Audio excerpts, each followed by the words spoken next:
All right, everyone. Yes. Aloha and welcome to Wisdom Dialogues with Hope Johnson, coming to you from Hawaiian Paradise Park on a beautiful rainy day on the beautiful big island of Hawaii. Yay. Yay. Ooh. There's been a lot of releasing of tension and patterns in my field. I know you guys have been following me. No, I've been really into accessing the pain that's projected. No pain is real. It's projected. So we get a sense of it. We get this sense of pain. And the sense of pain is actually the means to heal what caused it to project in the first place. See, what caused the necessity to project pain in the first place? Well, all that can be is a thought that's against yourself. That's an attack thought. So you kind of go, it's almost like you look backward from this pain that's arising, whether it be physical or emotional. Those are the same. You don't need to separate those, generalize as much as you can about the different things that you're projecting. You're projecting physical pain and you're projecting emotional pain. You're projecting all of your reactions. So when you're reacting to the experience, you're not really reacting to the experience. You're reacting to a belief and projecting the experience as if that's something you would find meaningful or important. And you've been trained to find these things as if they're important. That's why when the mind stream comes with an upset feeling, it seems really difficult to just sit there and simply get the feeling. Most people have never done this. Most people have actually never done this. It sounds so simple. Most people have actually never done this because we've been trained to run away from our feelings. See, the first time you do it, you'll know, because you definitely get a visceral response to that. So until you get that kind of experience, just being willing, notice that in the moment, and noticing in the moment, if you're getting drawn into thoughts, you notice that you're getting drawn into thoughts, that will play out for you. That will play out and you'll learn from it. See, and it's just a noticing without judgment. Oh, I'm running to thought because that seems like it's my safety net. That seems like whatever's in those thoughts, whatever I'm going to find over there running around with this whirlwind of thought, whatever I'm going to find in that place is going to be a benefit to me. But really what it's doing is it's stressing you out because the thoughts about this world are chaotic. You don't need to chase them. They come automatically. Give you an example. I might get an idea of something I'm going to do. Like earlier today, I might get an idea about something I'm probably going to do. It looks like I'm probably going to do it. Looks, I'm going to do this work. Okay. Send a couple emails, do this stuff. So it occurs to me while I'm in the shower. Now, if I'm not aware of it, it could take me into a loop for a long time. But what I'm practiced at doing, because I don't want to get in those loops, because it makes me feel uncomfortable, upset, you could say. And it's a kind of uncomfortable, like you're going insane uncomfortable, not the kind of uncomfortable where you're like giving yourself some kind of a challenge, maybe like lifting a little extra weight, or like go to hiking thousands of miles, something like that. It's not like that. It's more like this sense that you're going insane. So when you start following those thoughts, like say you're in the shower, like I was this morning, and something about work comes up, and you just don't notice that you got hooked into it, and you spent your shower thinking about that work you're going to do, and that's not necessary. So when the thought arises for me, I just notice that I don't need to chase it. And so then my attention, so it's like, where does your attention go then? Like if you're in the shower and you know you're busy like showering yourself, you're washing your hair or whatever you're doing, like where is your attention going? Well, the thing for me is my attention constantly goes back to how I feel, where the breath, noticing where the breath is coming from. Am I getting belly breaths?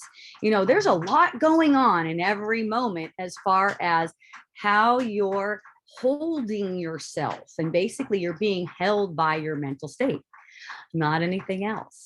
So it's just this watching, this watchfulness. So if I'm not being taken by what you might call idle thoughts, if I'm not being taken by idle thoughts, then I'm more watchful, and I could actually have the experience of the shower, with the water and the scent on the skin and all of the showery kind experience, being wet, everything like that.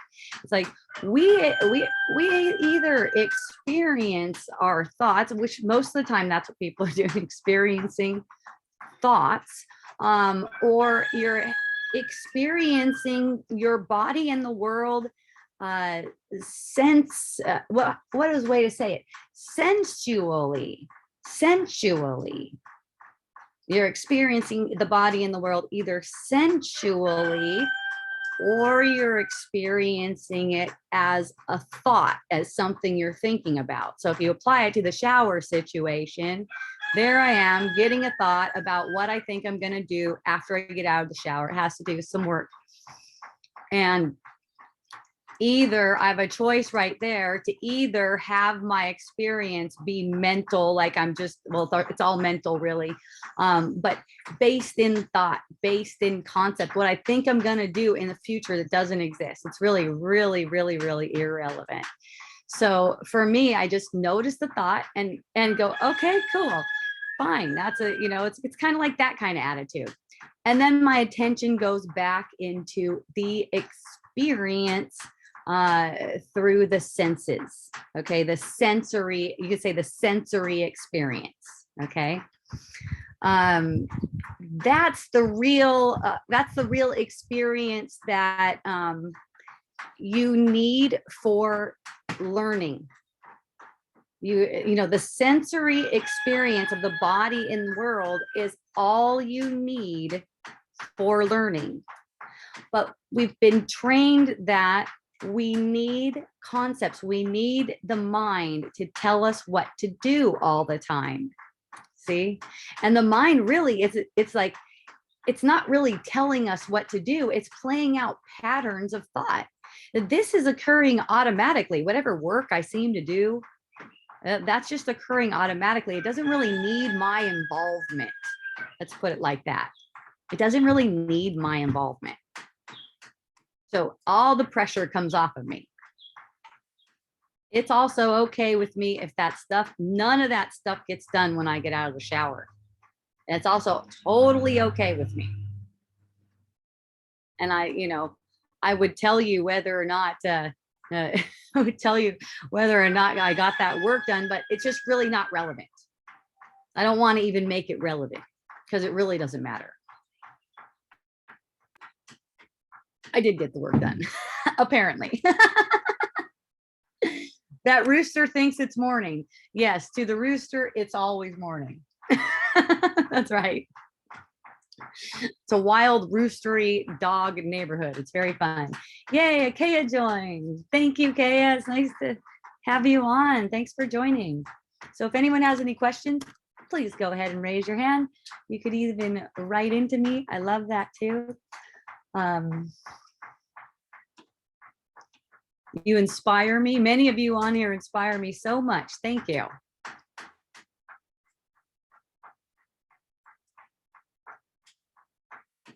I love witnessing my friends more and more because the judgment part of it, we're all naturally judgmental. Not really naturally, you could say it's the way we learn to be. Okay, so it's natural in that way. Okay, as the way we learn to be is to be judgmental. So like if we see a friend doing something or saying something that doesn't quite resonate with us, there's this sense of trying to fix them. And I'll tell you what, ever since I put my eye on just sort of like abandoning that whole thing about my friends need help from me at all. All my relationships are just so much sweeter because I'll just sit with it when I feel something that doesn't resonate with me. I'll just sit with it and say, like, what do I want? What do I really want out of this? And it comes down to all I want is connection with that person.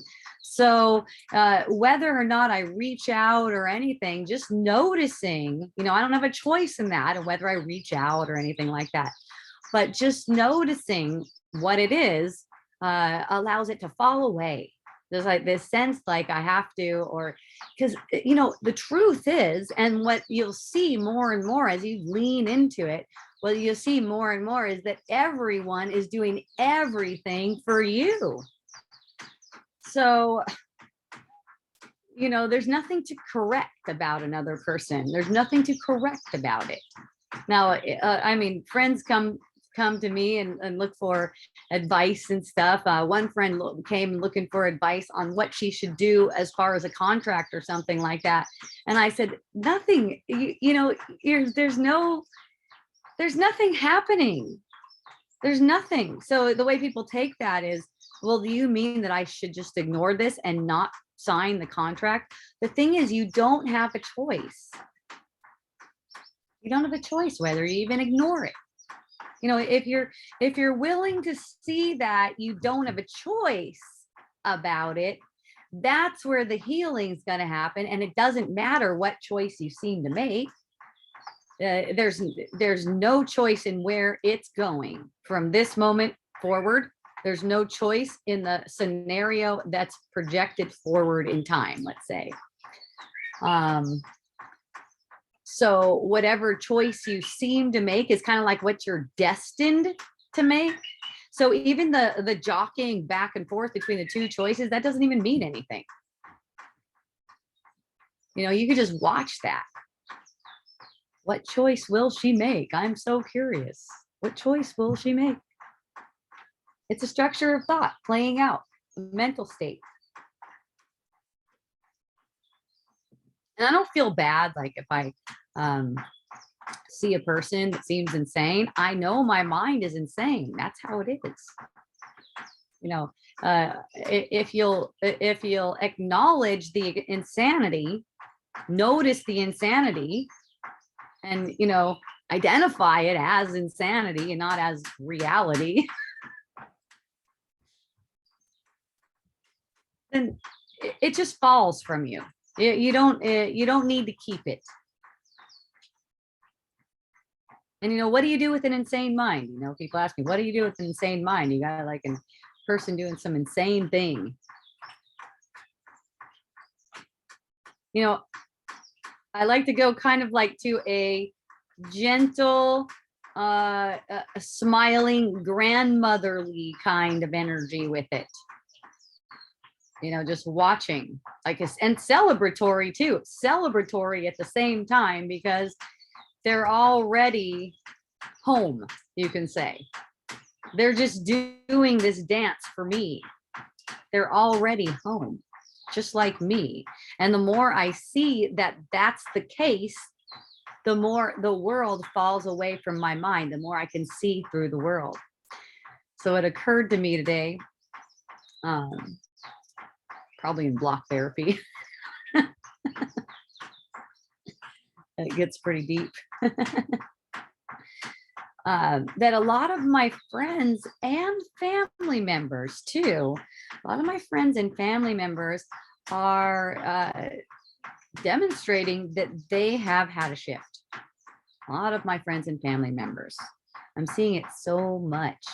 And, I haven't seen this kind of shift in people ever. It just started occurring sometime recently where I'm seeing these shifts. And, I haven't like been writing everyone's names down or anything, but the things that people are sharing with me are just like these profound shifts. Like they're done with a certain phase. They're done with a certain phase of life. So I'm seeing people, or I'm having perceptions of people who are going into the next phase of life where they're not able, they know they cannot be disturbed by anything of other than their mind.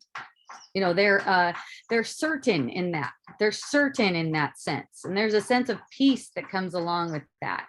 You can really notice that peace in someone who's like that.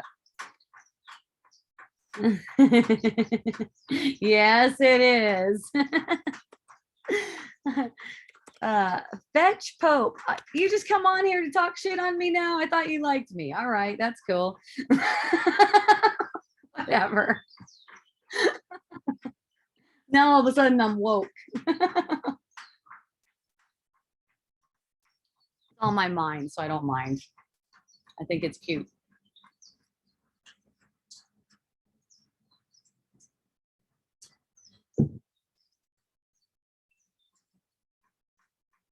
And friends go through it like that too. Friends, I've had plenty experience with friends. Like, I'm talking about my friend right now. It seems like he's talking shit on me. I could be totally wrong about that. I can come back and go, hey, that was a compliment. What the fuck are you talking about? But anyways, all the perception. I've noticed that people will react to me specifically when they get into a state of mind where they're feeling depressed, they're feeling kind of like hopeless, you can say, disillusioned. Maybe they had a perception that was hard or something like that. Tend to get reactive to me specifically, which I love that. I just embrace it because I know it's a phase. I know it's a phase. Like we all meet again.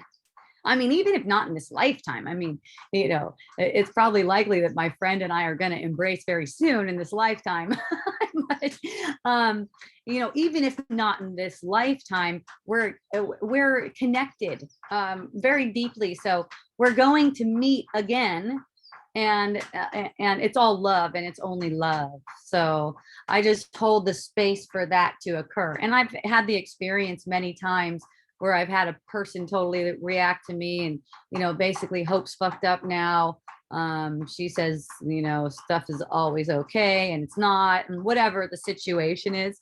But then they come back around. That's normally what my experience is. It's like, oh yeah, they're going through something. So, just like holding the space for people to go through it. If they're going through it in a big time and they're like spamming all over my wall or something, they might find themselves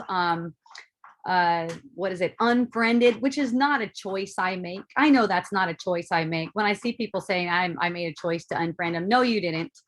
You don't have a choice in something like that. But what I see too is because I love you, you're always welcome back when you're done with that little thing that you're going through. And it doesn't really matter what it is, like what it seems like the person did to me or anything like that.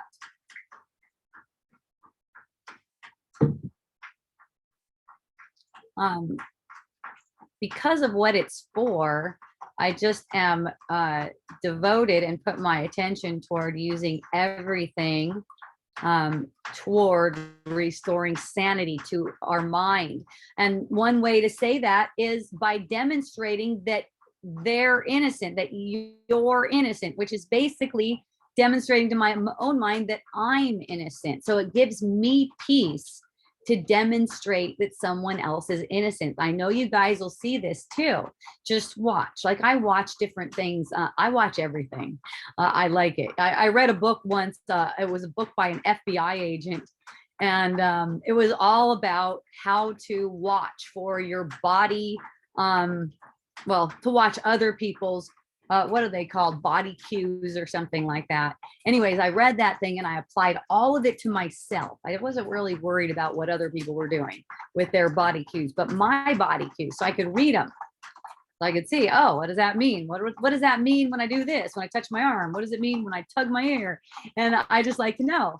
Not that I'm going to try not to do that, so I don't signal to you guys what I'm feeling or anything, but it's so that I know. I even notice, I'll be having a conversation with someone, and I'll notice a hand gesture, and I'll just notice a certain hand gesture, like maybe I'll do something like that. I notice all my gestures because it's all reflecting my mind, and that's interesting to me. So I like to see. And I notice however I'm taking everyone else's gestures too, just as far as a feeling reaction and how that's interpreted. See, so in being watchful, your mind doesn't get away with you and bring you into insane loops. And that's really all it's doing all day. It's seeming like it's important to follow this mind loop, but it's not important at all. And that is always the case, unless you're specifically focusing on a certain thing by choice. You see, it's like, okay, you have a choice between making that thing real, whatever the thought pattern is. So it's like you're sucked into it, or you're focusing on it. That's a different thing. It's either you're sucked into it or you're intentionally focusing on it, you can say. Not that you have a choice in any of that stuff either, but watch. Just watch. Because the watching allows you to learn, it allows your mind learn how to make the choices for you that are uplifting. It's all leading to where you want to go. Let's say that. One of my friends told me, or she said it on Facebook, actually. That's the same thing as telling me. Something about how, people are bad people in some way. I forgot what way. You could say narcissistic, anything. It doesn't matter. People are bad people in some way. And that she didn't want to believe that. But now she must do something about it. Okay? So here's the thing. You want to believe it. You want to believe it if it's what you think you see. You want to believe it if it's what you think you see. So when you're aware that you want to believe it, then what? Then you really want to get the experience of what you wanted to believe, right? Go on that ride. It's a ride. You know what helps you believe it? What makes it believable is a feeling reaction that you project. That's what makes it believable to you at all. It wouldn't even be believable if there wasn't a feeling reaction attached to it, because it's stupid. Anything that you think that anything that you think that triggers a upset feeling reaction is stupid and meaningless. Okay? Doesn't mean you have to get mad at it. It's kind of funny, kind of like a jester. It's performing for you.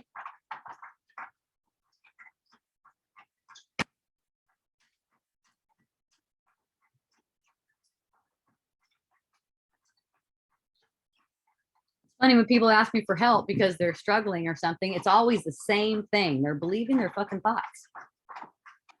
It's like really simple like that.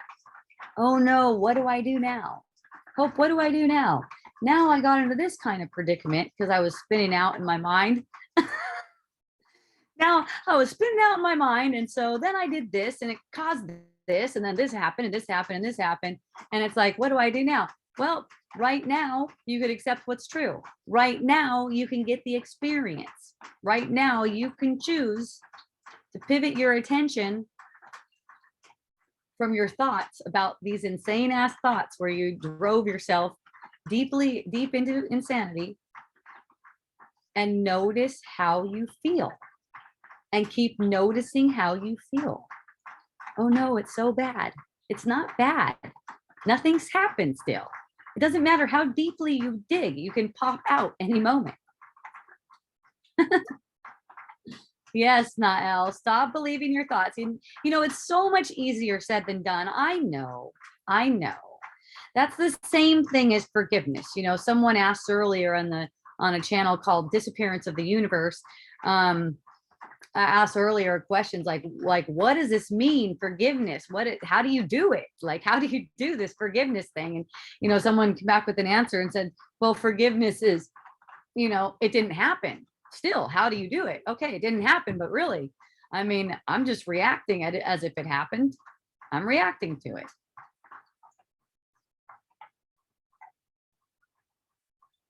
That's why the reaction is the means. I mean, once you guys get this, it's over for the bullshit. The bullshit is over. Okay. Ah, Dia, thank you. I love you. My grandmotherly friend, Dia. Yeah, gentle, huh? Marina, I went through a phase of being insane, but it always comes back to healing on its own. It's crazy beautiful. Yes, exactly. Exactly. And you'll see those moments of insanity, they'll start to kind of calm down. You know, they'll be not so insane there, because you know, you're not taking it as if it's a problem. This is huge, Marina, because, and I'm glad you're doing this, because what a lot of people go through is they'll go through a bout of insanity and they'll react and they'll project all over the place. They might seem to make consequences. Look, you can't really make any consequences either. That's what's a funny thing. Those consequences that you perceive in the world, those could be lifted in a minute. I don't care how bad someone thinks you are, or how much you think the relationship is ruined, or whatever it is. Those could be lifted in a moment if that's what's necessary, if that's what's maximally beneficial for everyone. Okay. So when you go through one of those things where you're projecting and you're going off all crazy, and then you're condemning yourself afterwards for it, that's where you halt your learning. You slow it down so much. In fact, your mind probably even extends time out further so you could play more stuff out, so you can learn that lesson. Okay. So when you go off, you go off. Hey, I freaked out. I went insane. Thank you for playing. Sometimes I go insane. We all do. Sometimes we go insane. I mean, even just a little bit of insane is insane. Okay. Like I find myself, you know, I don't go all off the hook. At least I haven't in a really long time. I'm open to it. I know it brings forth gifts. But for me, I'll just have a reaction, like the way something will come out of my mouth, and I'll just notice that. I'll notice that's a reaction. So then I'm not taking the person as a threat or the situation as a threat. I'm simply acknowledging that I just had a reaction. It's so simple, you guys. You won't even believe it once you cut through, and you will, because you're leading in that direction. There's no doubt in my mind. You will. If you know, you could get discouraged, and you could get discouraged for a whole freaking lifetime if you want to buy into that shit. But if you pop your head up again in this lifetime, you definitely will at some point, and you start leaning in this direction again, you'll be back on track.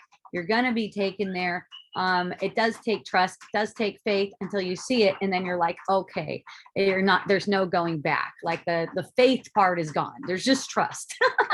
Faith part is gone.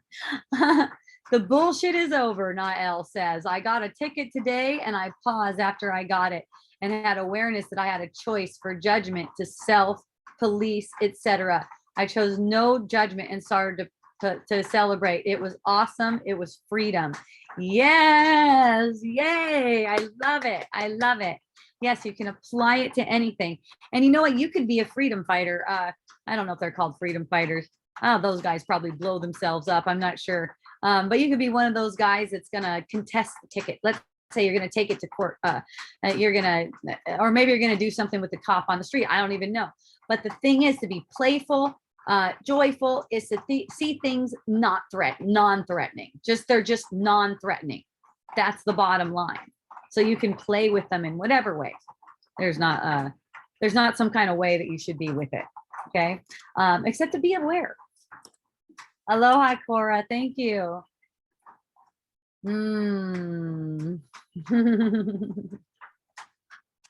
Yeah.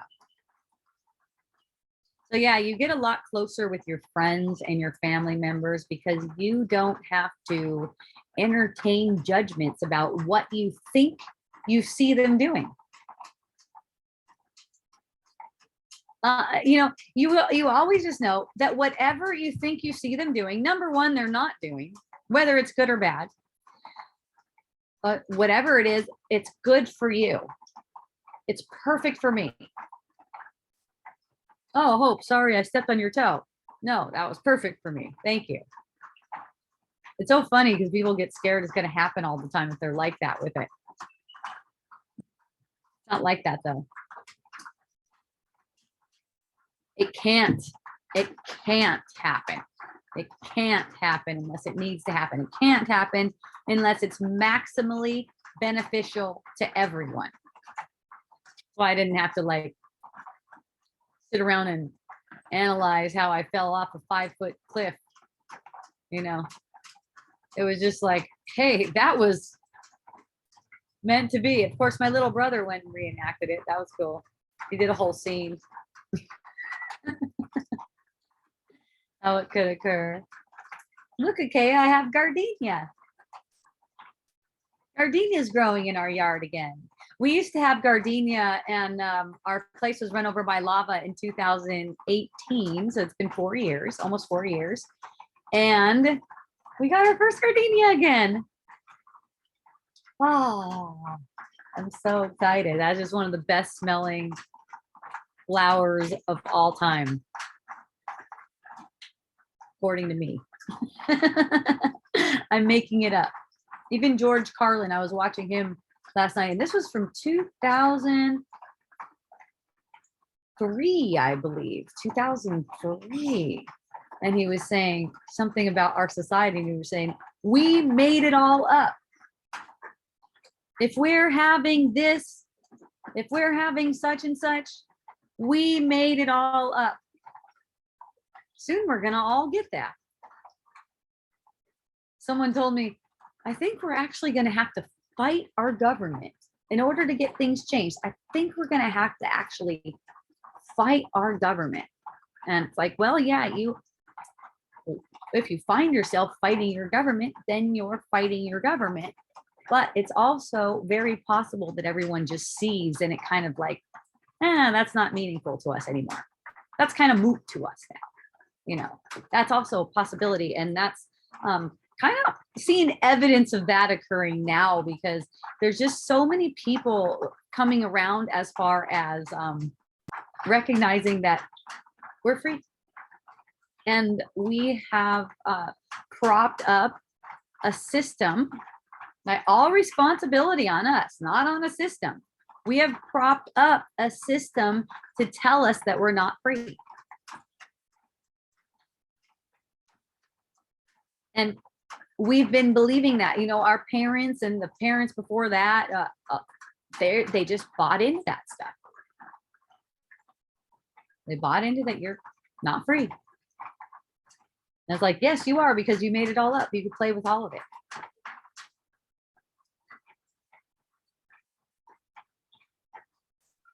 You can take the ticket, you can pay the ticket.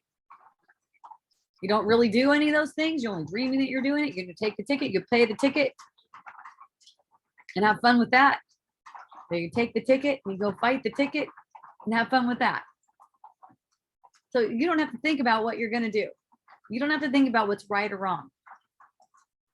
You know what helps though, is just asking to your spirit, what should I do? Not that you have a choice, but when you're in that mode of asking, you're asking for what's in your best interest. So you're already advancing and learning.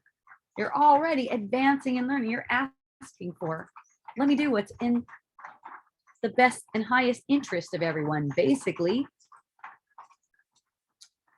All right, Nael has a question. Putting judgment on others is kind of like spiritual curses or black magic, figuratively speaking, and holding my own self hostage to the small self, the ego. Well, yeah, it is kind of like that. You could say it's kind of like a spiritual curse or black magic. You know, it's not like you can do anything to them though. So it's like spiritual curse or black magic on your own mind, because they're completely protected from all of your attacks. Like that never reaches them. So yeah, it's holding yourself in those judgments. And whenever you advance a judgment, here's something I noticed too in my own mind.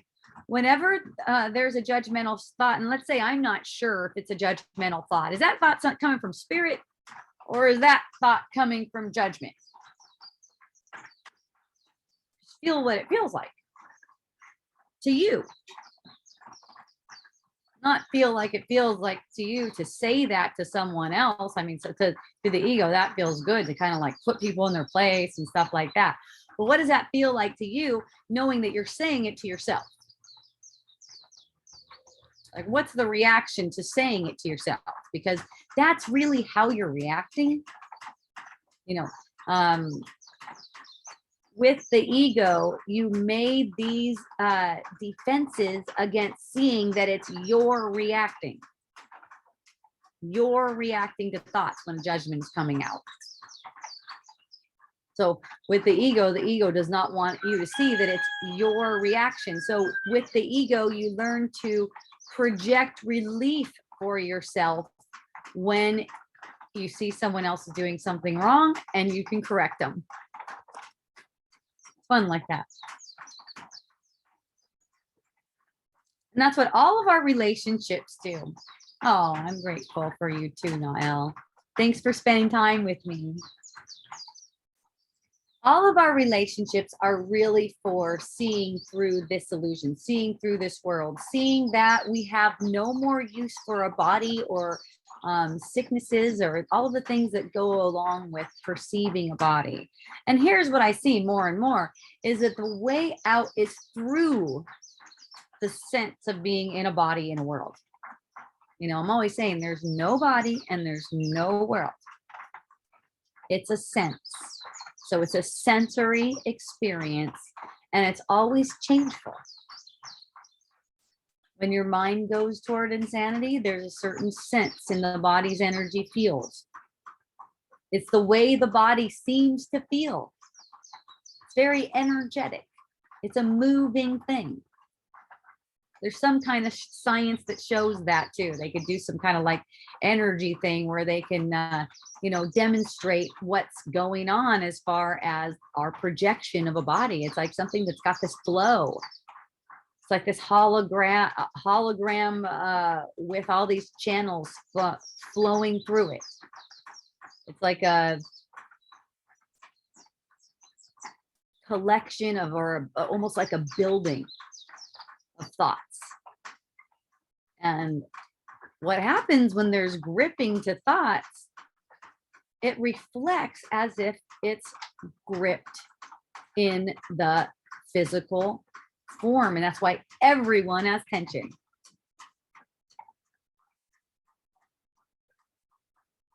The way it works, the way the mind projects it, is it grows, it's born, it grows, and then it's pulled back into the ground. It's like, it's really interesting. And it's pulled back into the ground. The way it's getting pulled back into the ground, kind of like deteriorated and pulled like kind of like back into the earth, let it go, just bringing it back into the earth, is these thoughts of death as being a reality. Like, even talking about I'm old. What connotation does that have? Because that's really relative. Like the way we set up these lifetimes in this time space that we experience, what is it, like around 100 years or something like that a person seems to live. So you might think 50s old, 70s old, something like that.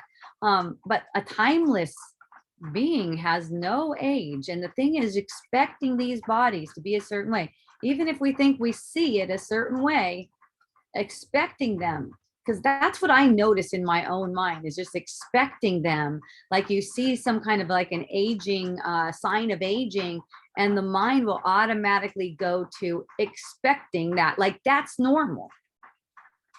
I mean, even if you're running around trying to get some surgery for it or some Botox or something like that, there's still a sense like this is normal. It's a normal sign of aging.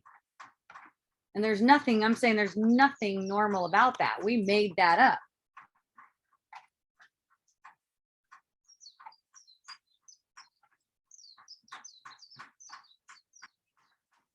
And we can choose to not keep it.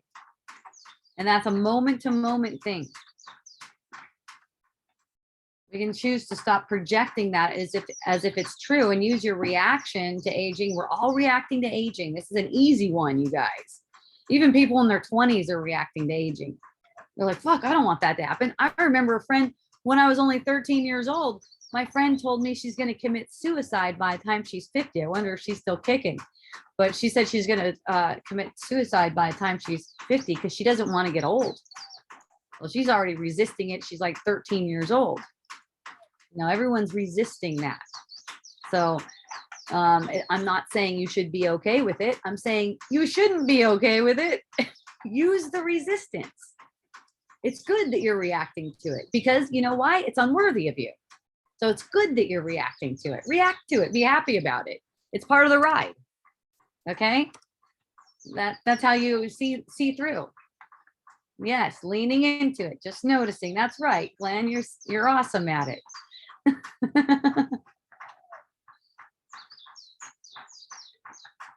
It opens up to your awareness too to learn so much more. Look, this is a dream. My mom mentioned to me the concept of there are keys to eternal youth. For one thing, there are keys to eternal youth. I have no idea what these keys are, but you know, I'm open to seeing what those are. Definitely keep open for it, not for myself, for everyone. I don't want to see any of my friends aging, but apparently I do want to see that because I seem to see it. See? So if you know, oh, I want to see that. That's why I'm seeing it right now. I want to see that aging is real. And that's why I'm seeing it right now. I see it in a friend, I see it in myself, whatever. And it's like, this is the whole experience is this. It's an emotional thing. The whole experience is an emotional thing. The emotions playing out. That's what the journey is. So you're constantly getting a perception of something. And constantly the perception can be used for healing. One real easy way is to just notice where your breath is. Is it shallow? Is it deep? Is it relaxed? Is it anxious? No judgment about that. Spirit knows, that's right.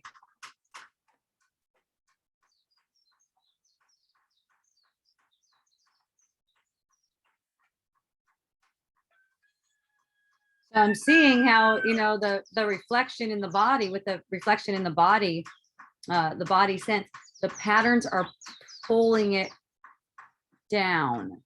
It's like a burden. So the patterns that we accumulate. Now, we would never age if we eliminated more than we accumulated every day. There would be no way we would get a perception. Look, we don't age anyways. We get a perception of aging in a dream. We can't age. We get a perception of aging in a dream. The perception of aging comes from pressure, from heaviness. The pressure is from accumulating.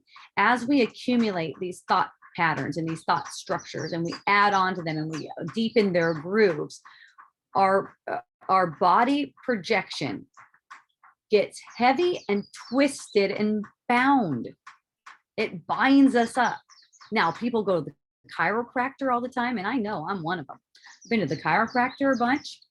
Also have had really long massages thinking, well, geez, if it's just a bunch of tension in the body, why don't we just rub that shit out?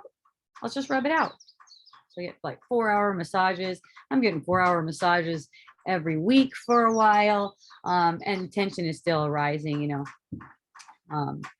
And, you know, It is a process when it comes to pain and tension like that. It is a process of approaching it and breathing with it and being willing to release it. Because see, the thing is, you start thinking in the middle of a massage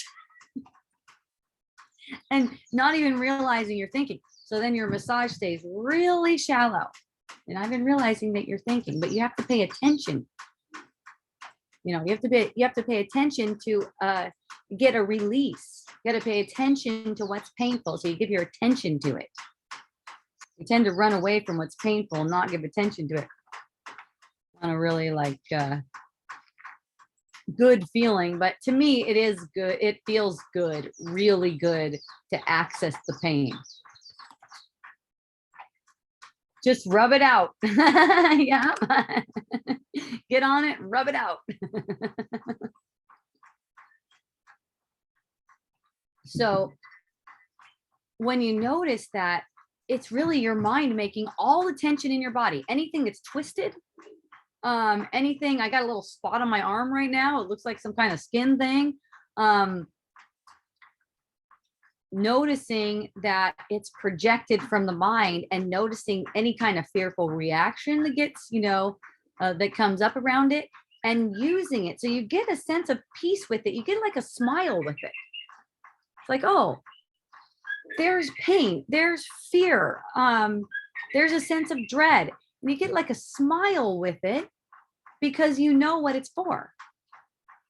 And then you're grateful to the whatever, the sore, the ache, the circumstance. You're grateful to the circumstance. You're grateful to, let's say, the person who seems to have hurt you, have treated you wrong. My son and I were talking the other day, and we're having a conversation about a friend of mine who got married in the Philippines, and then came back with the wife and had the house and everything. And then she decided she just didn't like him. And she told him, I never liked you. So then, he was going through it and maybe still going through it, just taking it really hard, and my son was going, wow, yeah, that would be really hard. And I said, no, it wouldn't be hard. There's nothing hard about anything. It's not like that. You take it a certain way. You have the choice in your perspective. Like, how are you going to take that? I said, let's say your dad, talking to my son, your dad is like boning up with some chick. I come home and find him boning up with some chick in the bed. I could take it like, oh, okay, that's how it is. Okay, that's how it is. All right. So then, you start moving in another direction or whatever. And it's just like, oh, thank you. You might be a little bit discombobulated at first, but if you go into story, like, I gave you 28 years of my life and I had 3 kids and the best years and all the story, then you're a victim. Then it's a mess. Then it's fucking hard. But if it's not that, I don't know. I think that's fucking funny. I would think it's pretty fun. Well, oh, how will I know when it's time to exit this relationship? Oh, okay, thanks. It's fucking awesome. Oh, thank you, Celeste. Thank you for loving the gardenia. Me too.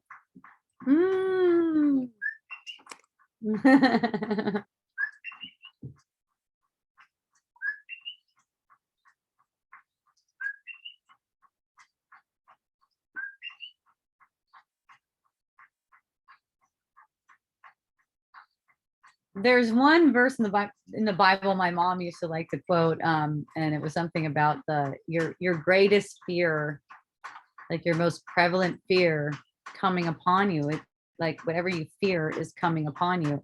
And really, what's coming upon you is a manifestation of that feeling you're projecting. You don't know in what kind of way it's really going to pop up, but it's that feeling when you're being fearful, when you're afraid of something happening, then you're projecting that feeling. And that's what you keep on repeating that over and over and over again.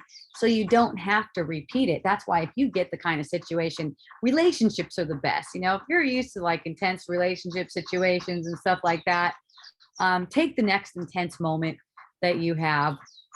Let's say, I don't know, you find your partner kissing another person.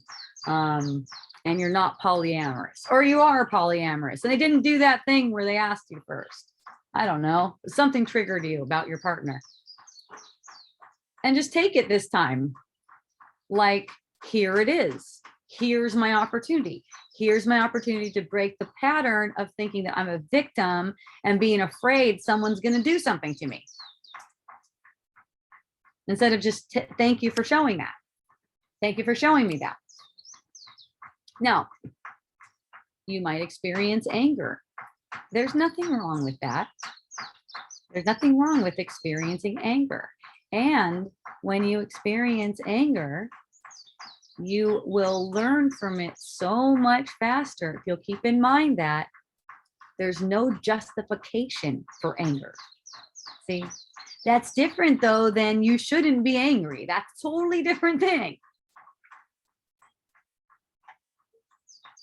You should be angry if there's anger. Yes. If there's anger there, yes. You know, you might be reacting half knowing what's going on. You're like, okay, I know I'm projecting this person, but man, I'm angry. And I just feel like saying, fuck you. Would that be the case? You'll learn through it. Your gentleness comes through that because you're constantly going to want to know, how can that same scenario lead to a deep joining and connection? You're constantly going to want to know that. But to the extent that you're condemning yourself for not being that right now, for not being able to demonstrate that right now, you're resisting the teaching. So it'll make it take longer for you to get it. That's the hardest thing for people, is just to be gentle with themselves. You see that? You know, in every moment, it's like the ego's throwing something out about another way that you should be judging yourself. Which is the same as casting judgment for someone else. It's the same exact thing. Always talking to yourself. And always talking about yourself.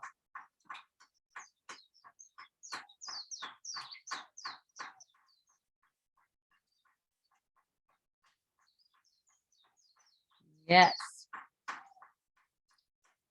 Nael says, choosing to move from fear to love.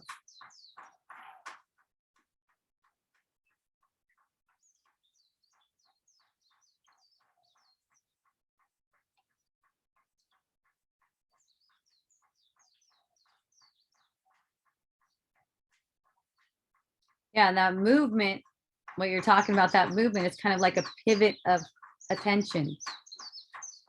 And you can say that that pivoting occurs automatically when the fear is seen as unnecessary, unjustifiable, unreasonable. To see that takes faith in the beginning, because there's a certain kind of faith that you have to sit through a feeling when your habit is to react to it. That doesn't mean, and that's what people misunderstand too, misinterpret. It doesn't mean you shouldn't say something. So on Wisdom Dialogues in person, one of the peeps brought up, well, I was in the gym earlier and someone was playing their music all loud in the gym. And you know, I put my boundary up. I asked them to wear headphones, and then they did it, and it was all nice and everything else, and it was all helpful. And it's like, that is not what I'm talking about. That doesn't even matter. That doesn't matter. You're watching a show. They could also tell you to go fuck yourself when you ask them to do that. You know, it's like you're just gonna get whatever it is. Matter of allowing them to be as they are without projecting, because it's the projecting as if they're wrong that makes some kind of scenario. Now, just the idea that that's boundaries. When you put some headphones on, will you put some headphones on for me? I mean, the guy can just say no too. There's nothing, just the sense of attachment. Like, I need this. I'm not going to be comfortable unless this guy turns his radio down, or this guy wears, unless he quiets that down, I'm not going to be comfortable. So when I get the sense of that, when it seems like that, that's where my attention goes. What is that sensory experience? I'm curious about that sensory experience. Like, this dude's music is a threat to me.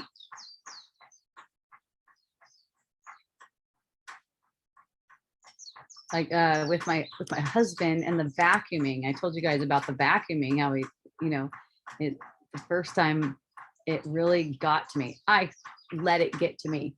And after that, I could hear the vacuum coming out of the garage, and I could hear it unwinding the cord, and I know the vacuum is going to come. So I'm aware the vacuum is going to come, and I'm ready to notice my reactions. So I just noticed my reactions a couple times. A little bit later, it's not a thing anymore. A little bit down the road, I don't know how long, but a little bit down the road, it's not a thing anymore. The vacuum comes on and it's like background noise. I've had that occur many times with many different things. It seemed to annoy me. Okay, you could take it like this, or it seemed to scare me. Like, say you get a letter from the IRS, I've gotten letters from the IRS before and just had my heart drop, just like boom. What, worst case scenario. I don't know what that is, but anyways, just, my mind would go straight to worst case scenario, a heart dropping, and opening the envelope anxiously. So just from watching that over time, the experience gets to be different. And that's how it is with everything. I've applied it to accounting, anything that I have a perception of myself doing, and I'm just watching myself and noticing myself, noticing my body language, noticing how I stand. I could tell where my mind is, where my mental state is, not in a way that I want to change it or correct it. I don't want to be my own teacher. Okay. I don't want to be my own teacher. I don't want to be your teacher either. How do you like that? There's just one teacher, and that's the spirit. And we have all share the same teacher. I say the spirit, you can call it Holy Spirit. You can call it anything you want. It's just a shared teacher that we have. And that's the teacher we all want to be, really want to be listening to, because that's where our joy is. That's where our innocence is. We can follow the sense of joy. And really, the sense of joy is just, it's equally within the sense of a body and world. It's equally within that sense as the sense of dread. It's a sense of fear. It's like a thread. It's a different thread. It's kind of like this. It's kind of like a spinning spiral of thought concepts. Either you're on a happy, grateful thread, or you're on a fearful, dreadful thread. So it's the same journey, just depending on what thread you're going on to. So when you look at it like that, and you could just decide, would I keep this thread that feels like this? If I had a choice, and I hope I do have a choice, you do. If I had a choice, and I do have a choice, however you need to say it, would I keep this? Would I keep this idea that's causing me so much pain? Then start watching that, and you'll see how you can be released from it, because you're actually choosing to keep it, the way you're reacting to it and the way your perspective is over it. All right, Niall, I had a real good teacher. Her name is Hope Johnson. I got a good teacher. I'm pivoting like a mofo. The ego is tricky. The ego is tricky though. I'm recognizing this. It tries to have a reasonable story, defending my right to stay in fear. But I want freedom. I pivot to love. I am practicing to die daily. You're so beautiful, Nael. Thank you. This guy's, if you don't know Nael, he's freaking awesome. He's just a sweet, sincere, loving dude. And his wife, Amy, ain't bad either. I love you, Amy.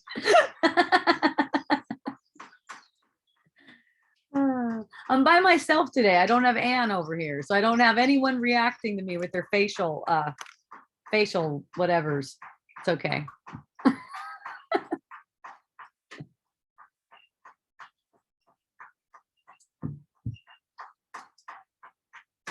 Aw.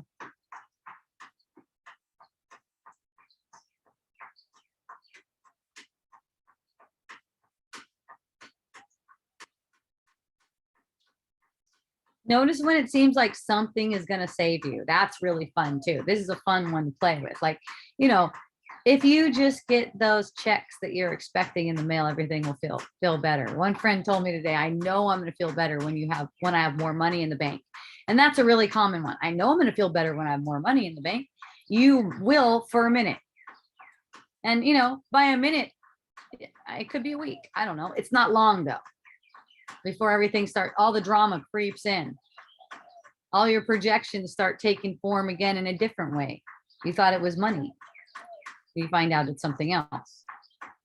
It's just it's just that agony of thinking that you separated from your source. You didn't. You didn't really separate from the source, but there's this agony about having separated from your source.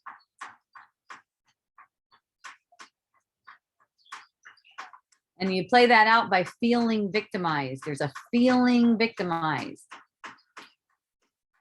And the feeling itself is a means. I'm feeling victimized. Oh, good. Thank goodness I'm feeling victimized. First thing I want to do is let the person who seemed to victimize me off the fucking hook as quick as possible. Because that's got me hooked. No one else.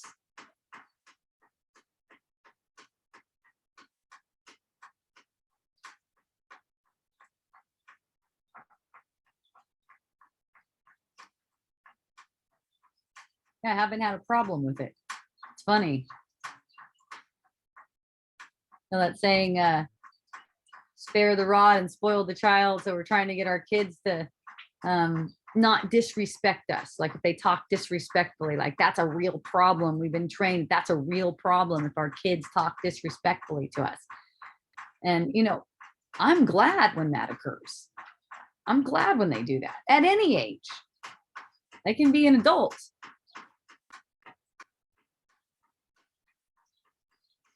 I'm glad it's me. Because I know how to take that.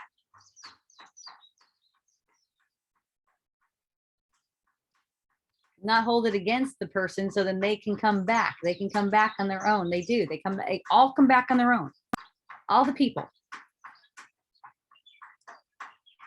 Let's put it this way. All the people that you need to meet again in this lifetime, you're going to meet them again in this lifetime. You are going to meet everyone again. And their heart will come back to you. That's just how it goes. So you can celebrate that now. Like even if someone's pissed at you and they're, you know, talking shit on you, let's say they're talking shit on you and they're, that's the worst person ever. You can celebrate now our union because that's the truth. Well, I don't have to worry about that. Oh, if I hate you, you're the worst person ever. You're a racist. I'm going to make pages and pages about how bad you are. It's like, oh, thank you. Thanks for making me so important in your life. Thanks for playing that out with but you know, our reunion is going to be that much more amazing. The reunion, our reunion is going to be that much more beautiful.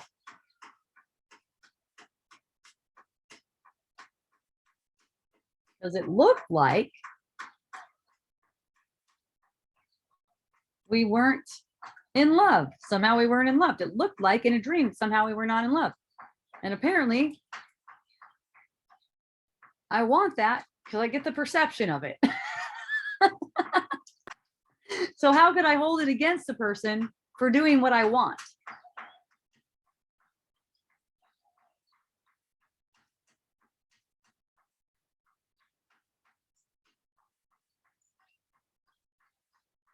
Someone tried to scam me for 25 grand this week. It was really fun. It was really adorable. I had such a fun conversation with the person.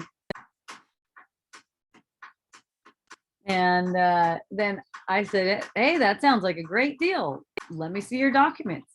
So the documents come over. You know, I've been to law school before. Documents come over and I was like, seriously?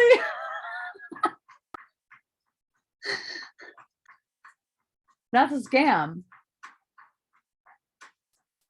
And, you know, it doesn't matter to me if the scam actually plays out or not. It doesn't look like it's going to play out because I see it. And so it's not happening. But there's just so much gratitude for everyone involved. Like the sweetness of just trying to get something by taking something from another person. That's just kind of sweet to me. That's just kind of cute. And I'm just like, oh, I'm not playing into it, but I wouldn't mind if I did. It's just really sweet. And just knowing that there's no way I can do anything to harm myself. I just don't mind how it goes.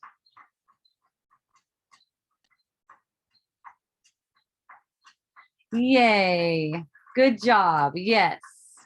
Let everyone off the hook. Good job, Marina. I know how good that feels. It's like whatever anyone does, I do for you. It doesn't even matter if it seems like whatever. And you know, you go off the deep end sometimes when you're thinking all these things, like you expect a certain person to be a certain way to you. And that's always what's going on. It's funny when there's two people tangling. There's two people tangling, like I sit down with two people. It's always like, you know, I just want them to see this. I just want them to see this. And you know what? It's like we both just want to be connected and accept each other the way that we are. Whether we're together or not is one thing. It doesn't matter though. It's just that we accept each other for the way that we are. So many times we have these relationships and they could be so tumultuous and stuff. And then at the end of them, we want to hold a bad feeling for our partner or ex-partner in this situation in that relationship. And the thing is, that's what makes the same kind of relationship come back around again and again and again. It's like, it's more like an energy that what shuts all of this down for you is basically gratitude, just gratitude for that partner. Like this could be develop a real closeness too, like a brotherly, sisterly kind of love where you go through this relating and it's all tumultuous and there's all this hateful projections and all this stuff. And then you get over that and then you just appreciate each other for the experience. You know, we tend to make ourselves scarred with our experience. That's the thing. That's what's burdening us. That's putting pressure on us. That's making sickness. It's making aging. It's making disease. Our tendency is to burden ourselves with thoughts about what other people did to us or what they could have done better or how they could have supported us more, things like that. I had one that's really simple and just funny and fun, you know, out at the farmer's market with one of my friends. And we go up to this farmer's market booth. It's a local girl. She's selling cool shit. I've bought her shit before. It's good. I love it. And she's got like these bottles of essential oil. They're Floracopia essential oil. So my friend who's with me, and this friend's interesting because, you know, I like to think I have the best essential oils in the world. Okay. In case you want to check them out, it's miraclebotanicals.com. Okay. I seem to think I have the best essential oils in the world. So here we are. We got the Floracopia essential oil. I agree. These are some very good essential oils, but they're not sourced by us. And we got the best essential oils in the world from my perspective. So anyways, my friend goes, oh, Floracopia. I really like that brand. That's one of my favorite brands. And they both are standing in front of me just talking about Floracopia.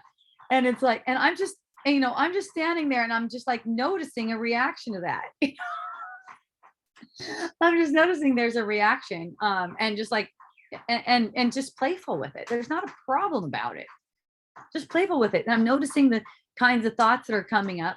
I support her local business, but she doesn't support mine. She's got Floracopia. And then my friend, and what am I doing friends with this person? She doesn't even like my freaking business. And all this just happens really fast. And it's just fun. It's just funny. See, but if you don't know it's funny, if you don't realize that it's for entertainment, you can get caught up in that. And that this is the burden. This is the pressure. This is the pressure that comes on yourself. See, it's kind of like you slip right past this hook that could have put pressure on you and made you feel sick and made you feel tired and made you feel upset, depressed. This is where these things go when you start thinking like that. Someone should support you.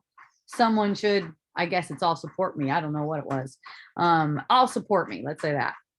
It's just a fearful thought, though. We can generalize everything, whether it's support or anything. I also like to talk about them separately so you guys could see how it applies all these different ways, all the way across the board.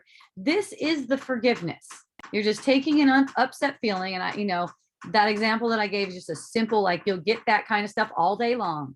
The ego, the ego that you programmed has this inner child, you can say, your body mind reacting constantly.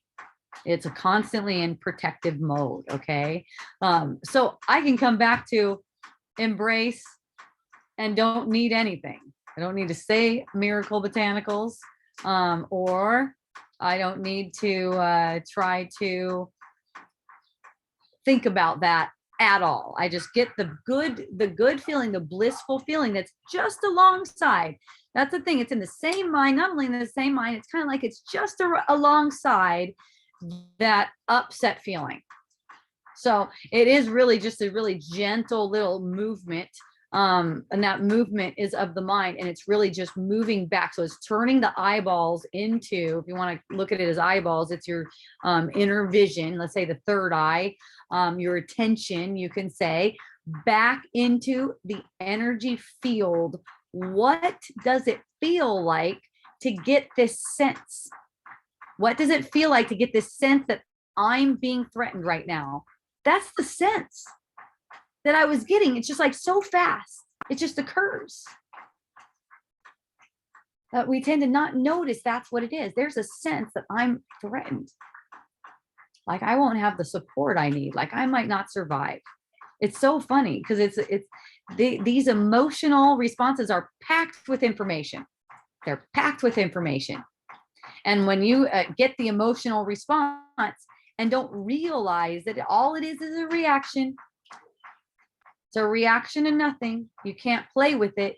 You're automatically taking it as true most of the time, not even seeing what you're thinking, not even noticing what you're thinking, just automatically taking it as true and burdening yourself.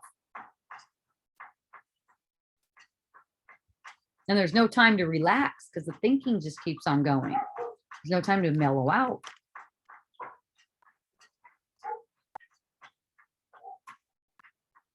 Thank you for commenting. You guys are fun.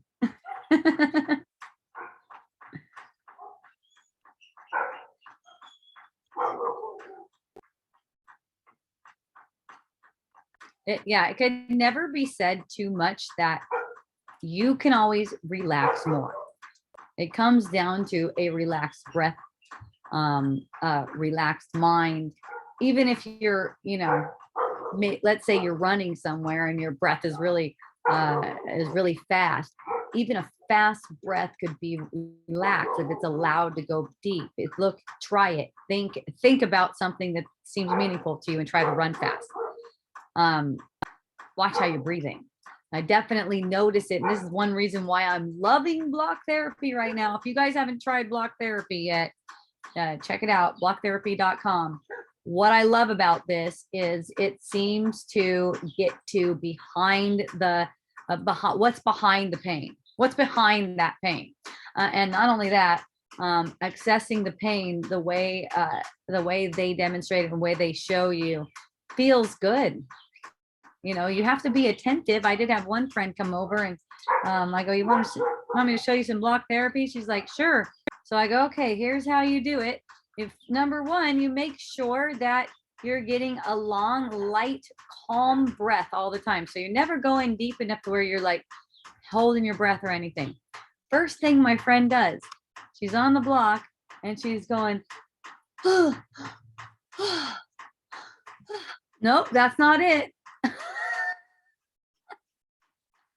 Not it. And oh my goodness, and talking and stuff. That's not it. It's focus. It's a focus, deep, backing off where needed. That's where you're staying off the surface. Whether you get to deep within your body or not, it's neither here nor there. You don't have a body in the first place.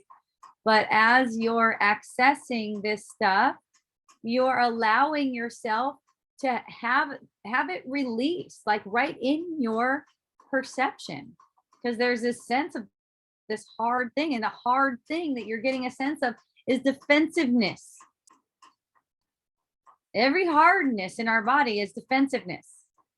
This thing is a hologram. It's got no substance. It's got zero substance, but it reflects as if the substance of it, the cells, get all bunched up and stuck together and all glued together. You know what that is? That's concepts not moving. So when you're accessing that pain, whether through massage, I'm loving block therapy right now. I'm sure it's not the end. I always get more downloads of more awesome and different and interesting things. But you know, accessing the pain right like that with willingness to go through it, because where it feels really, sometimes it feels like it burns a little bit. Okay. Sometimes it feels like it's a little bit burny. When you add the breath to it, it changes really fast and becomes blissful. It's a really good indication. And you know what? I'm spending like, I don't know, some days 4, 5, 6 hours. And it's all really deep meditation. It's like a focus kind meditation. Okay. And there's so much in that. There's just so much information in that, so much learning in that. I see different thought patterns come up because I'm really spending a lot of time. I mean, this is getting to be like a half of Vipassana, you know, half of Vipassana retreat every day. So with all this focus and seeing these thought patterns come up where they'll like grip me for a minute, but then I'll put the attention back into experiencing that pain that seems to be popping up in the body. And it gets you so tuned into what's necessary and what's not necessary. And that's exactly what A Course in Miracles talks about, as far as, you know, you make a choice, keep what you want to keep and lay aside anything you don't want to keep. See, it's like, oh, I don't need that thought. Oh, I don't need that thought. It kind of clues you in. Also been practicing a lot with my tongue on the roof of my mouth. So in case anyone wants to know how to do that properly, it's just the tongue laying up on the roof of the mouth. The tip of it comes just a little bit behind the front teeth. The tongue laying on the roof of the mouth. And that's just something my mind tunes into. It pulls it away from thoughts. You could say it's a technique for pulling it away from thoughts. And for me, it's like whatever's fun for me right now. You know, when I first started, the first thing I started pivoting my attention toward was my toes. And it was just came up to me. I didn't even, you know, get really any spiritual training or anything like that. It just came up to me that those things need my attention. It was very interesting. And then I said, I'm going to start paying attention to them. And that's how my mind started to open up to silence. Okay. I saw a quote today, says, Stacy, aloha, Stacy. What does it mean to work on yourself? It is to stop waiting for others to change. Yeah, that's a good one. I love it. That is really, that was really potent. I love that. Hi, Hope. Love you. And I'm so grateful for your talks. Oh, thank you, Stacy. If it resonates with you, would you talk about how you woke up? Like, was there a pivotal moment that changed your perspective of everything? Yes, there was. And I've talked about it before, although I don't have anywhere where I could refer you to because I don't really keep track like that. I love to talk about it again. I'll tell you this, nothing I say is true, and the story changes every time. So if you hear the story on another podcast or video and it sounds different, that's because it is, because it's because nothing happened. Okay. But here it is from my perspective right now. There was extreme suffering for one. It was very, very intense. For me, from my perspective, it was very intense. There were murderous thoughts, there were suicidal thoughts. There were, just was like just the sense of dread, okay? The sense like I couldn't make it through a night unless I was kind of a little bit inebriated. Like I needed like wine and weed and to just kind of be like cross-eyed. And as I was going through that too, I was just noticing because I already knew how to notice, and the more I learned how to notice, the more I noticed, man, I'm freaking fucked up, which wasn't really true, but I thought it was true. Okay, the more I noticed about myself, the more I hate about myself. That was how it was going. So I was learning how to notice things. More I was like disgusted with myself, let's say. So, I projected that everywhere. The people in my community, I felt like the people in my community weren't supporting me. I felt like my family wasn't supporting me. I felt completely alone. I felt like I had this big job to do, but no support. Just major victim story, really hardcore victim story. To the point where I had so much pain, I had to scream. I had to just scream. I just spend sessions where I just scream at the top of my lungs. I was hurting so much. And I heard about, I had been taking a course in miracles at that time when it got really intense. I'd been taking a course in miracles. I don't know how far I was along in that, but I was on my first go around through a course in miracles. What is it? The workbook. Probably a couple months in. I had done probably like, I don't know, 7 or 8 years of Kundalini yoga. So I was,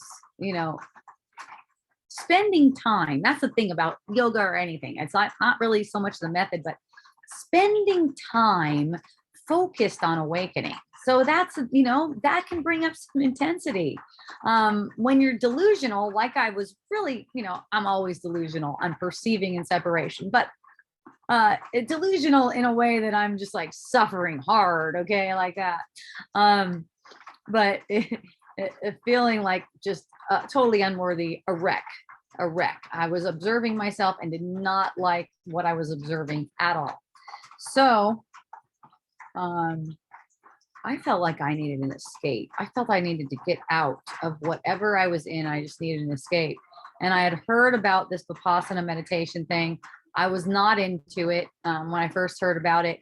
I could not imagine going somewhere for 10 days without any bacon. At the time, I ate a lot of bacon. So I couldn't imagine, when my friend asked me about it, I said, I would go if I could get bacon in there. I at least need my bacon, okay? So I had heard about it, and then all of a sudden I was called to it, like powerfully called to it. I felt like my heart was going there, almost like it was a lover calling me. And I felt like I had to wake up. I felt like it was just so urgent. I had to wake up. So I went there and I sat. Schedule was 10 hours a day for 10 days sitting, and the rest of the time all completely silent. So I felt like I was going to my lover all of a sudden, and I don't know how or when I got that way, but like a month before that, I had gone to a 3-hour meditation, and I'd never really sat in meditation meditation before that. I had done a lot of yoga, which is meditative. It can be meditative, but just to sit still in meditation. So I went to this 3-hour meditation thinking you can leave after a half hour. You don't have to stay in there, And the 3 hours, just like, it was so beautiful. I just loved it. I was like, whoa, I'm a meditator. Okay, interesting. So I just felt like, oh, I want some more of that. I just want to be in that silence. I'm just like excited to go and be in the silence. I just really want to be there. And I just felt like I had to wake up too. It was urgent. So there I am, day 4, after 4 days of hurting very much, especially in my back.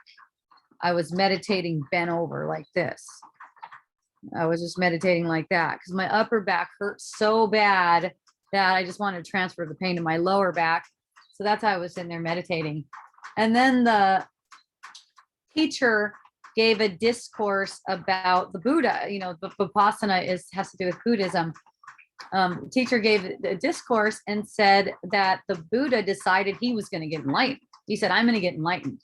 I'm going to sit under this tree and I'm not going to move. Let my bones rot into the ground. I don't care. I'm not moving. I'm sitting here until it happens. And I'm sitting, something about him sitting straight. So I heard that and I go, shit, I've had painless childbirth. If the Buddha can do this, I can fucking do it. So my back straightened and I just went through the pain and I kept my back straight the whole time. I just kept it straight.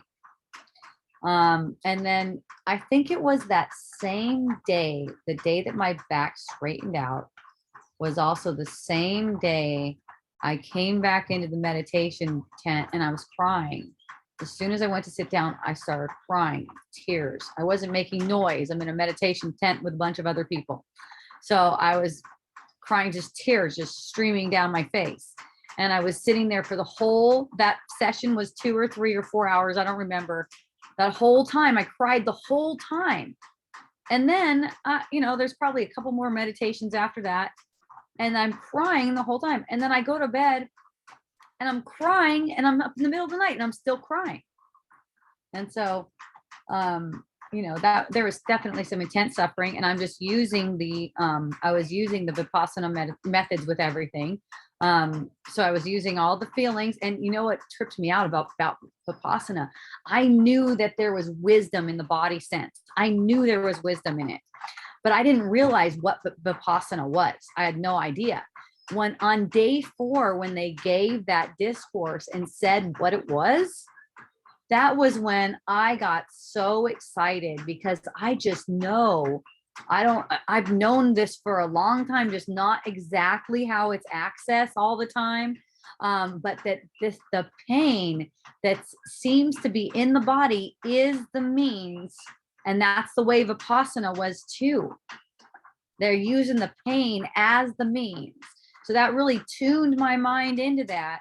And when I was crying in the middle of the night and I was getting a load of the pain, finally I heard it. It became obvious to me what I was crying over. And I was crying over my mom seemingly not taking care of me when I was a little girl. And as a little girl's voice, I said, Mommy, how can you do that to me? I'm just a little girl. And I recognized that voice to be the ego's voice immediately. And as soon as that happened, there was a lifting. There was just, it's like a veil lifted. And I immediately had so much joy and so much energy. I wanted to run. I wanted to run down to Pohoiki. But I knew if I ran down to Pohoiki, they were going to kick me out. And I was going to miss 6 more days of being in silence. So I didn't run to Pohoiki. I stayed with it. I stayed up all night. I did not sleep a wink. It didn't matter. I was completely energized. The rest of the Vipassana was absolutely gorgeous. And then I knew when I got out of the Vipassana, that's when my patterns were coming up. So I got to see through all the patterns that I left. When I left my home for Vipassana, I left all those patterns for me to come back to 10 days later. Okay. So once I returned, all those patterns are coming to the surface. And so now I have to, not only even just have to, want to, and I'm encouraged about it and excited about it and eager for it, is having these patterns come up in my field and watching my reactions. And my reactions were so heavy. It was so amazing. I would go to murder fast. And that's the situation that a lot of people are dealing with. Everyone is dealing with a suicidal thought. Okay. And the murderous thought too. The murderous thought, for the majority of us, we don't know we have murderous thoughts. We are not aware we have murderous thoughts. It took me a lot of looking with focused attention to find the murderous thought. Okay. We all have it. Okay. And so, someone would freaking trigger me and my mind goes to killing them. Not that I thought I ever would kill a person, but it's like I got some kind of relief over that kind of an imagination. So just watching that, not like scared, I'm gonna do it. I'm gonna kill someone or something. As long as I'm taking care of my own feelings, and what does taking care of mean? Again, using them as a means for exposing that which is projecting it, the thought that's projecting it. Use the feeling as a means. So you're opening up to it, you're embracing it. Instead of pursuing the whirlwind that seems to be justifying that feeling, that seems to be propping up that feeling, giving it a reason to be there. Don't give it any reason, just get a load of it. Feel it completely.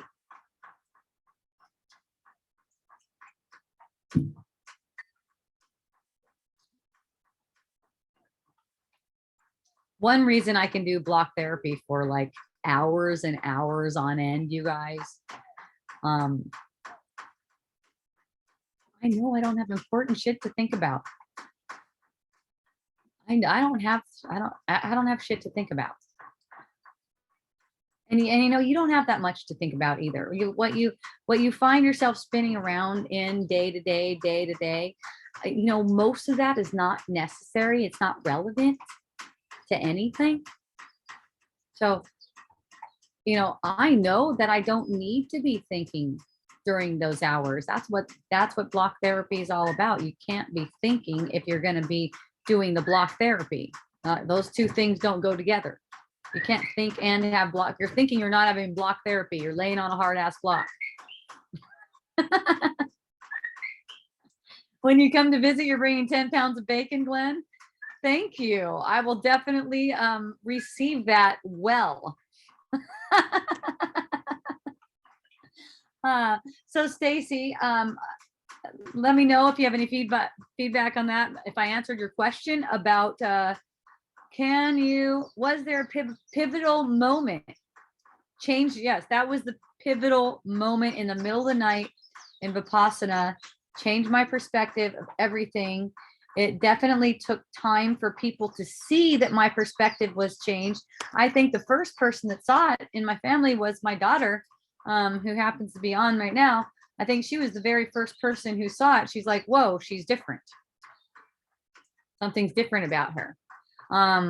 But other family members kept projecting their memory of me, which I made them do that too. So I was taking that really lightly. And it's kind of like a game. Oh, I wonder when they're going to see me. Not like, I hope they see me. When are they going to see me? But more like, oh, how playful. I wonder how it's going to come up that they can see me. And it's all been really fun. And, sometimes the seeing, in some cases, the scene is like, oh yeah, they see me. Oh, they see me more. Oh, they see me even more. Well, I'm always changing. So that's cool. Just keep on relating with everyone. And for me, I don't take it as any kind of setback or problem with our relationship or something like that. When someone gets mad at me, even if it's someone super close to me. Okay. If someone gets mad at me and they're super close to me, I know that's a blessing. So I don't take it as, oh, I must have done something wrong or something that get this person who's close to me mad at me over something.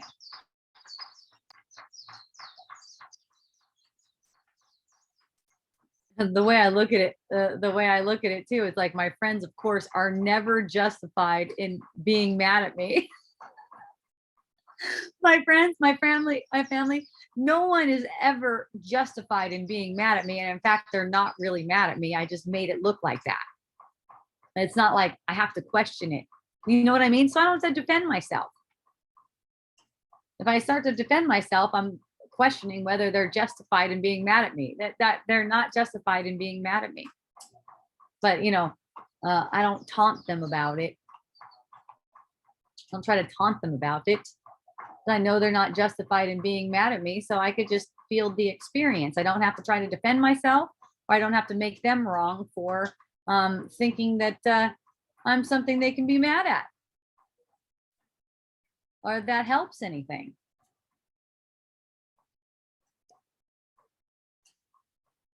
That's what I needed to hear. There's only one of us. Amazing. Yes. Yay. I'm so glad. Well, thank you for making me say what you needed to hear. That is awesome. I'm super happy to play that part. Thank you. You guys know I love to share with you. And part of it is probably like I like to hear myself talk. I don't know. But the biggest thing is you guys getting relief. Oh my goodness, that is the greatest reward there is when you guys get relief. When you guys, when I see my friends make it to the next phase, which I think it's the last phase. When I see my friends make it to the next phase where they're aware that it's all patterning, so nothing's gonna disturb their peace. At least nothing's gonna disturb their peace. Let's say longer than longer than it takes for them to see they're making it up, or friend just reminds, tap you on the shoulder, hey, you're making things up. Oh, right. Like I told my friends, look, if you ever see me upset, remind me that I'm making things up. I'll snap out of it so fast. Now, remind me, you can't do that. That's one thing. I had my daughter say that to me, you can't do that.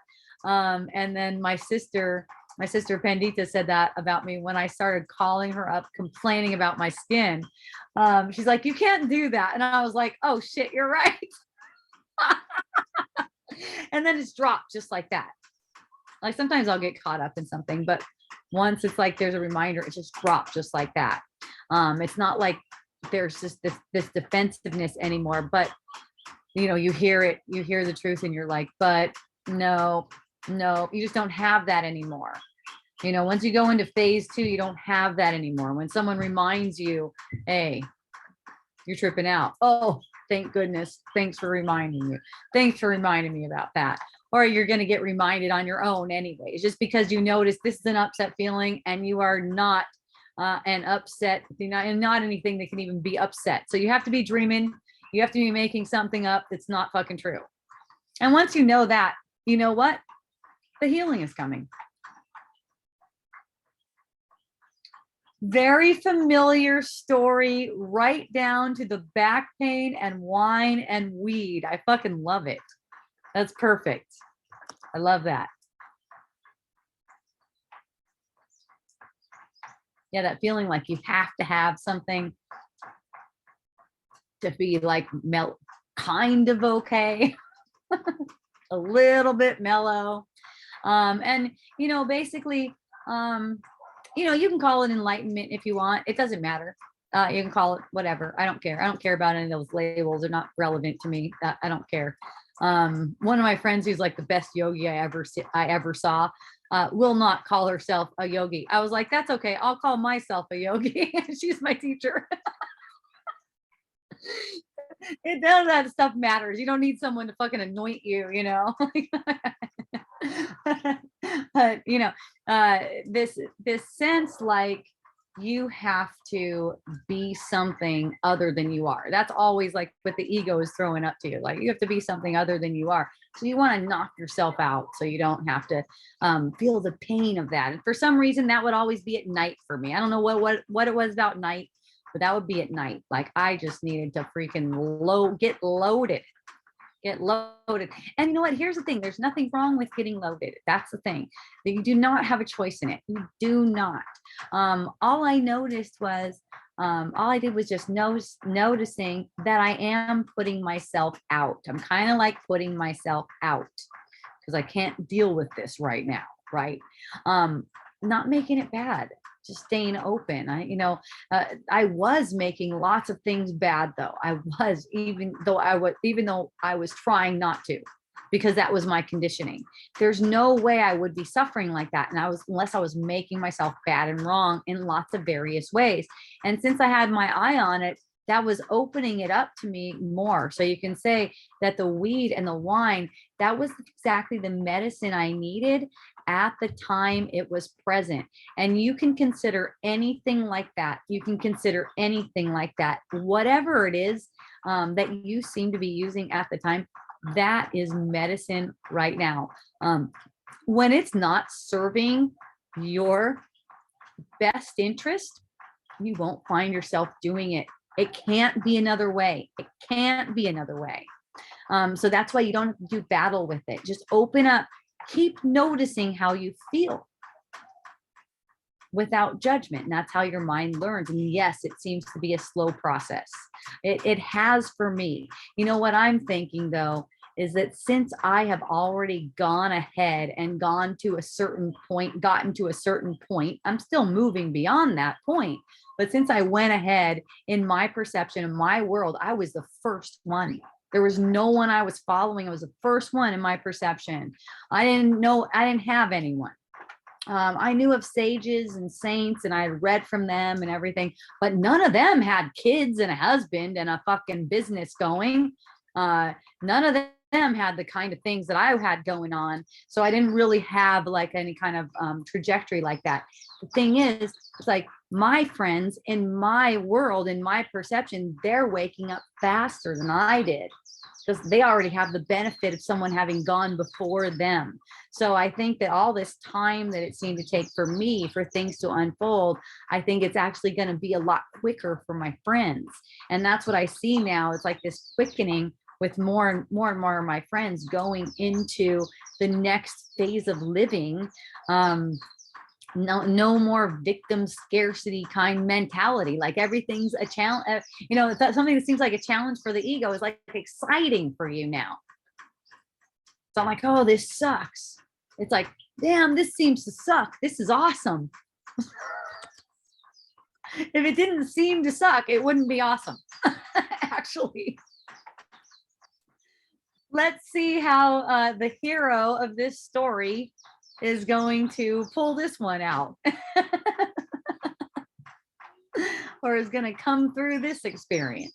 It's just for fun.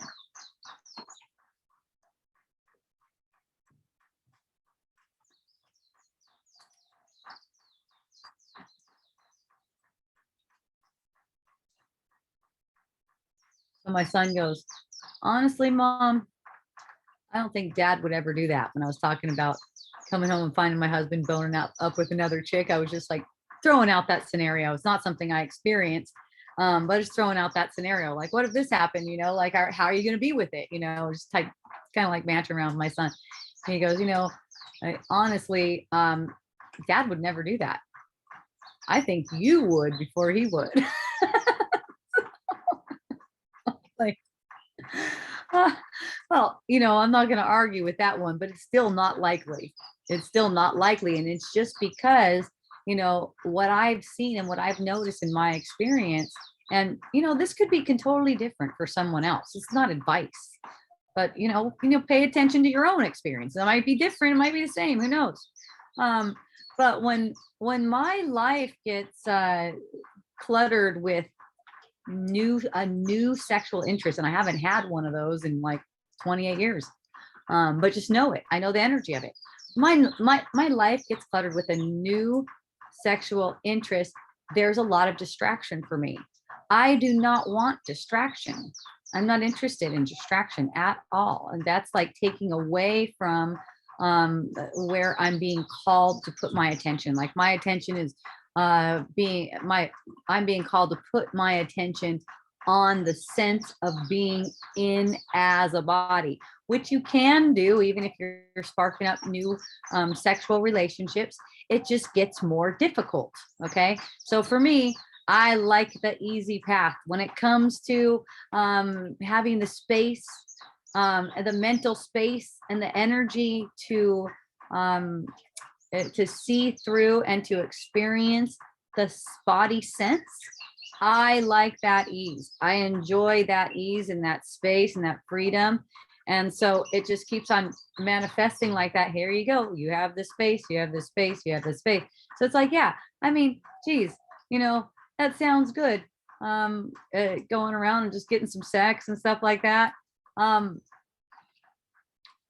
The the drama that goes around along with that is just not appealing to me at all. It would be one thing if it was like, okay, you can go out and you can like get your rocks off and then that's it.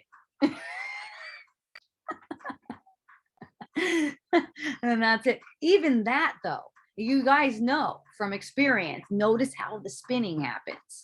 See, when you've been in a relationship with someone for a long time and you have a harmonious relationship, the amount of space you have to just be introspective is amazing. Yeah, I wouldn't trade that for getting laid. That's my perspective on it. Said what, Celeste? Oh, I know. Yeah, she's laughing about what my son said. Oh, it would be. I was like, you're probably reading that right.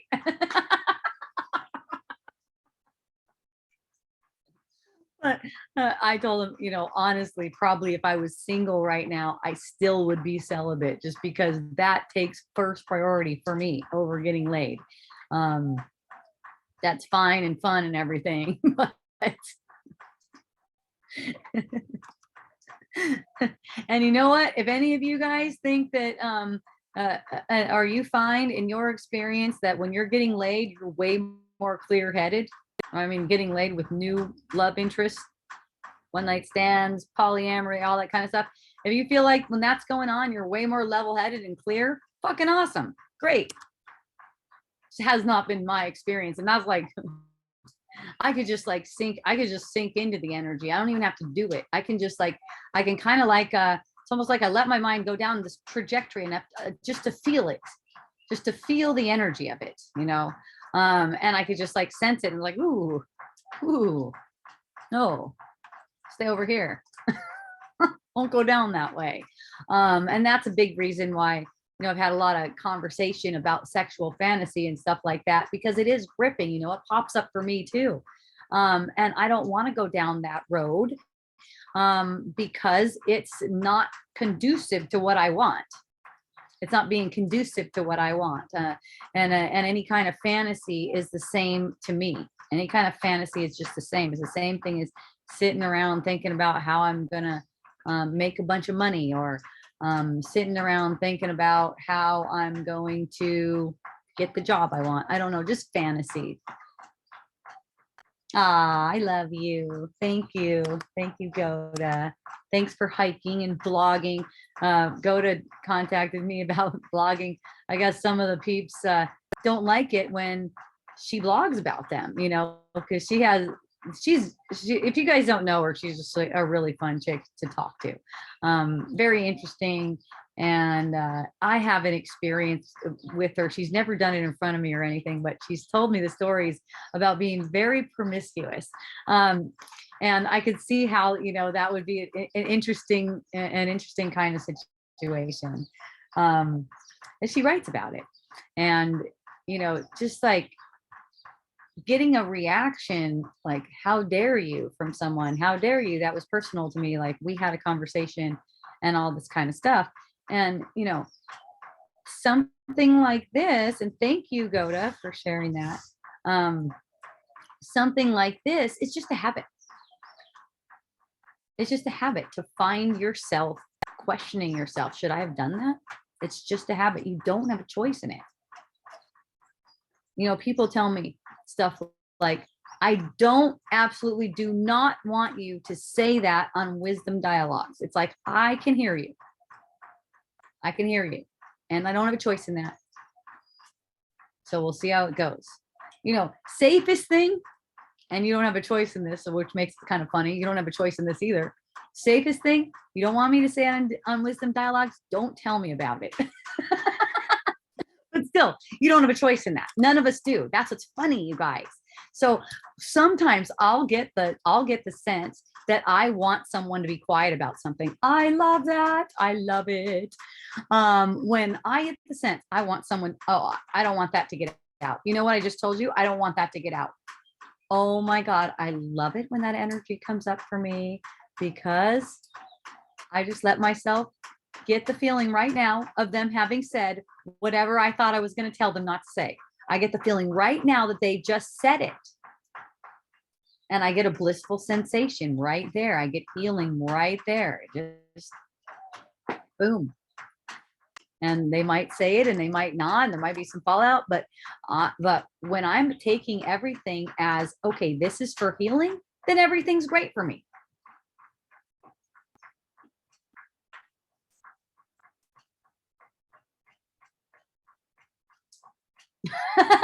Thank you, Glenn. Glenn told me to calm down. He knows.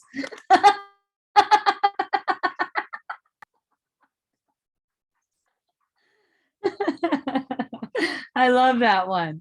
Oh my God. The last time my husband said to me, it was almost like full on orgasm. It was like, oh my God, calm down. Oh,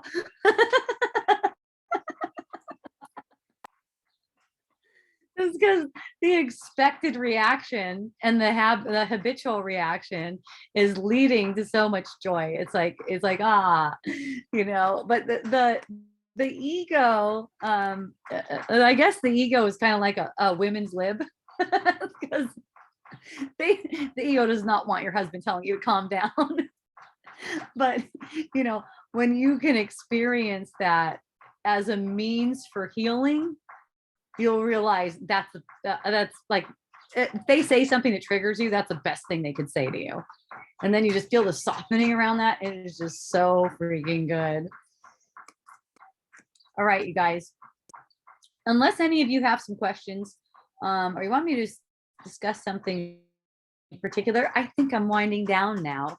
And I'm going to be back next week on Monday. I'm going to be back on Friday. I don't have anything planned as far as taking any days off until September, when I will be cruising to the mainland to see my beautiful daughter, Kea, and also my lovely family in Las Vegas with my son, Braun, my guy who's 14 years old.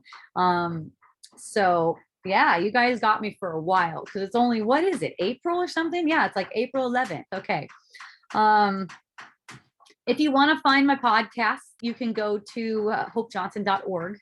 Okay, those are different from the YouTubes. These that we're recording right now, they go on YouTube.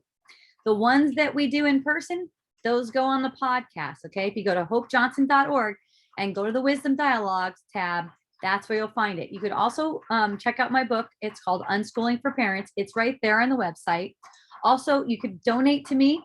I definitely appreciate donations. I pay for things like I pay for Zoom and I pay for Buzzsprout. That's pretty much all I pay for. And that's awesome when you guys help me cover that. That's really sweet. So thank you for your donations. Easy to do on the website. You can also ask me if you want my Venmo or something like that. And what else? I think that's it. Oh, I haven't been posting very much. I posted probably just this one time this past week. And you know what? I am enjoying that energy. So we'll see what happens with whether I start posting more. The one I did post was very potent. So if you didn't see it, go to Wisdom Dialogues online. That's where I posted it.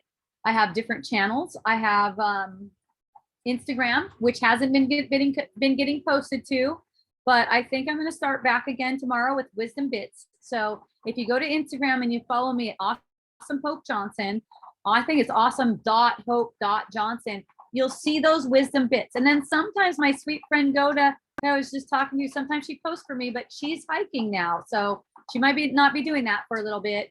Sometimes my friend Anastasia posts for me too. So sometimes stuff comes up like that. So, and then there's Telegram, which I haven't posted to in a while, but you never know. Stuff starts happening and some really potent shit comes down the pipe. So if you like to read that stuff, Awakening with Hope on Telegram. Okay. So those are the real three. I had 4 fingers up. 3 main ones. Okay. That you can get on besides YouTube and the podcast. And the podcast, look for Wisdom Dialogue with Hope Johnson. Any of those podcasts going to work out.